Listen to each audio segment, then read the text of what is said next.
I'm looking at everybody. Yeah.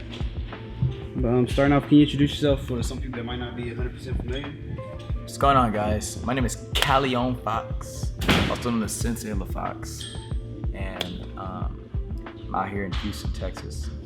Just did a performance. Shit was fun. I make music, I make videos, and I'm just about to be out here doing my thing. Okay, great. So a lot of people, of course, know you from the funny videos. So which one started first? Were you doing the skits, or were you doing the music? You fell into the skits, or were you messing with making videos first? How did you start? I mean, it started off with just kind of me dabbling with the camera. Me, my little brother, and my cousin started off making like little goofy, funny videos when I was young, like 12. And I was always writing music, but I didn't start music just off the bat just because I hated my voice when I was younger. So it was just always like kind of back and forth, just music videos. But I definitely started off with videos. Probably started off doing music probably like a few months after that kind of thing. So yeah, like I've been doing this for a really long time. Like this whole, like just the fact that my videos blew up a couple years ago, like that's not something where it's like I came out of nowhere. Like I was always doing like different types of videos before that blew up. So when videos did pop, did you expect it, or was it kind of like? Yeah, I always knew. I was like, all right, either I'm gonna blow up off of a viral video on videos, or I'm gonna make a song and someone's gonna make a video off of it, and it's just gonna blow up randomly. But the Now I'm Mad video was the first video that went viral, and I remember seeing the original video of the girl yelling. And I saw the video, I was like, I'm gonna flip this and this is gonna go viral. But I didn't think it was gonna go as big as it did. So that was very interesting. Okay, so speaking on videos, obviously it takes a creative person to piece stuff like that together. So you mentioned pretty much you and your family, kind of been dibbling and dabbling for a long time. So were you filming yourself on those, or would your brother be like filming you and you're like? For like the longest, I was just doing my own videos because I always wanted to make skits with my friends, but they just weren't as serious as I was. And I knew what I was capable of doing, and at first I thought that I needed people to help me, but I was just like, bruh, it's just like I got so irritated at the fact that people weren't serious as I am, and I was like, man, I'm just gonna set up the camera and just do it myself. Like most of the videos that are as popular as they are videos that I did on my own. Like the Now I'm Mad video, the Not Cool Guy video, the One Night video, New Year, New Me. Like most of those videos are all just like me doing my own setup, tripod, and just filming on my own.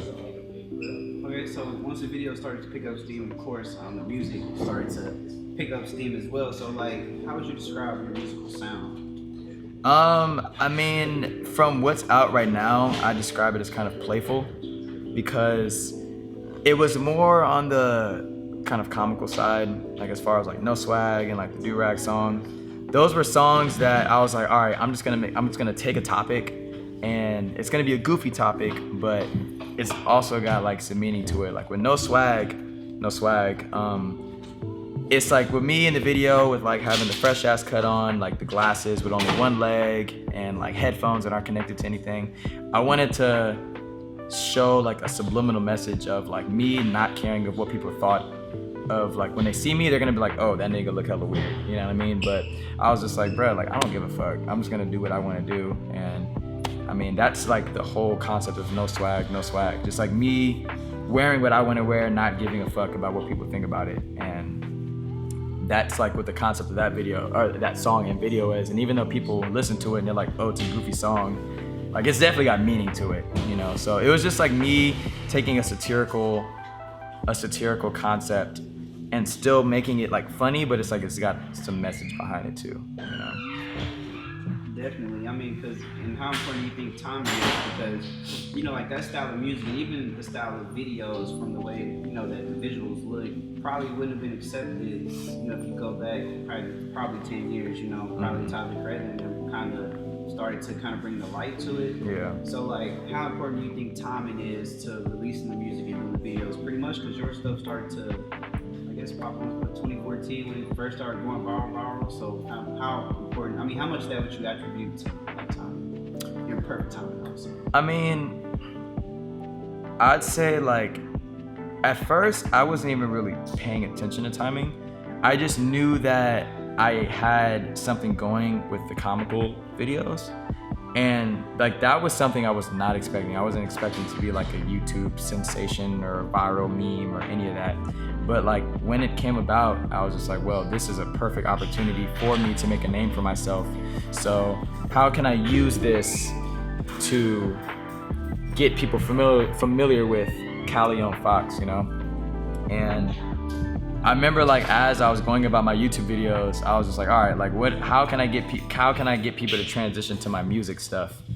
And that's what's so cool about like the one night video, because like after making the one night video, I realized that, oh, okay, like this song, you know, got big, you know, from this video. And I mean, of course it went hand in hand. Like the song made the video big and the video made the song big.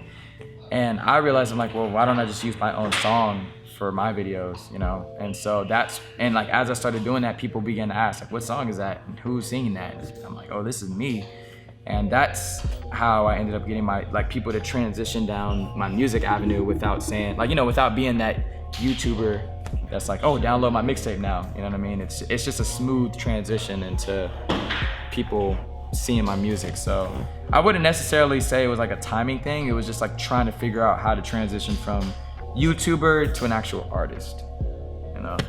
Definitely. So, I mean, at this point, obviously, you know, going on tour, so now you develop the fan base where people will pay to come out and see you.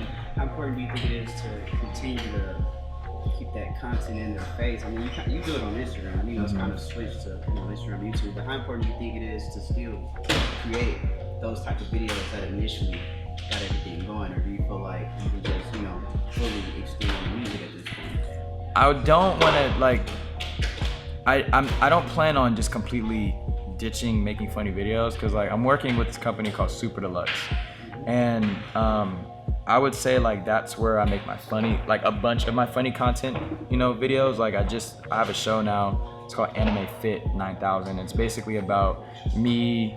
It's about me wanting to learn how to do specific moves from an anime, but I hire a fitness trainer to show me how I can get to that, you know, how I can get to that power level so that I can execute these moves. And so I wouldn't like, it's like I'm still doing the funny videos, but I just want people to realize like, oh, I'm not just some YouTuber that's just gonna make a bunch of skits. Like I'm way beyond that now. Like that's not what I want to do anymore. You know, like I don't want to just make funny videos anymore, because that was never really that was never the big picture to me. That was just like the stepping stone to getting to the next level.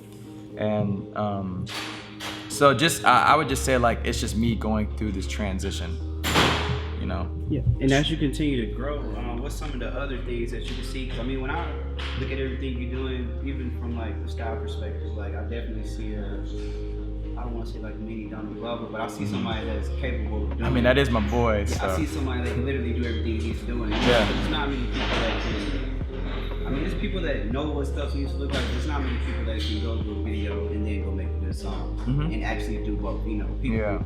They have to have a super team behind them to really do it. But, like that's what it reminds me of. Just like in its own unique way, but I can see like you messing with, you know, just going to that lane. So what's like some other stuff you would like to, you know, do as you know, continue to develop? Yeah, I mean, just more music, more acting, just more like director stuff, like video, like cinematography wise. I would say like that's just kind of where it's at. Like I just down the line, I want to make more music, and I want to get to the point to where like you see me, like you see the name Caleon Fox and you just think of music, like not a YouTuber. You know what I mean? Or like you see Caleon Fox and you're like, oh, he's got that show on whatever, you know, network that it ends up on. Like I want to have my own show. I want to have my own just like collective of music, my own little genre going.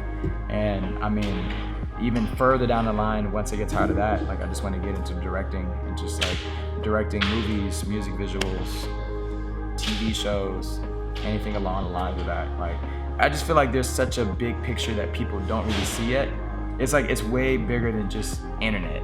The internet is so limited to me, and that's just not where I see myself, you know, 10 years down the line. Like I see myself way bigger, way more relevant, and I don't know, I just know that there's a big picture, and it's just like people can't really see that yet, which is understandable because of course I know myself. But it's like with more content that I put out, people are gonna begin to realize like how serious I am about this stuff. Like it's not just some joke. No, definitely. And so you mentioned on the new project, well, during the show. So what was the recording process behind your latest project? And like what's some of the stuff that I guess people can expect, from the musical side as you continue? So the project is called If Only You Knew. And the reason why it's called that is because people, like I said, people don't really see the bigger picture of what I actually have planned, So it's just like, man, if only you knew what I've really got going. And I mean, that's gonna take, some years before people are gonna be able to understand what I've got planned. But I look at this project as the evolution of Caleon Fox as an artist, like from what I've got out now, the playful stuff, to like, this is my real music. Like this is me really speaking about like how I feel, and just like what like I said, this is what I want people to like genre-wise and just like music-wise. Like when the people see this, they're gonna be like, oh, this is a Caleon Fox sound, And I mean, it's just different. Like, I mean, I don't like to be the cliche guy that's gonna say like, oh, my music is different, but it's some different ass shit, like from what I've released. And so this is just, like I said, I just look at this as a stepping stone to me as an artist, and just explaining to people what's to come, Definitely. Lastly, okay, as things, continue to get rolling to where they are now, how important do you think it is to have that team that understands that vision that you have in your head and where you're trying to push it, as far as helping you make sure you stay on course to go where you see yourself going? That's like 100% important, because I've been so accustomed to just like doing things on my own that it's just like now that things are beyond the, oh, this is just for fun factor, like this is actually really happening and like big things are coming. It's just like having really solid, authentic, supportive people around me to help me with that. Like I realize that that's important, and like I can't do this by myself, like there's so many different factors. Even like with music visuals, like sometimes I stress myself out like unnecessarily, because I'm just like I said, I'm so accustomed to doing things on my own, and like I even feel like I'm going through a transition of learning that I've got people to back me up with these kind of things. And so yeah, having a team is important, and it's just like having the right, not just having talented people, but I always say like I need the three things that I expect from the people that I'm working with is, of course, talent, like really solid dedication and discipline, like to where I don't have to keep reminding them like, hey man, like did you do this and did you that, and fuck, what was the third thing? I just had a fucking brain fart. But what was the third thing, Jordan? Homies. People that you're friends with, right? Huh?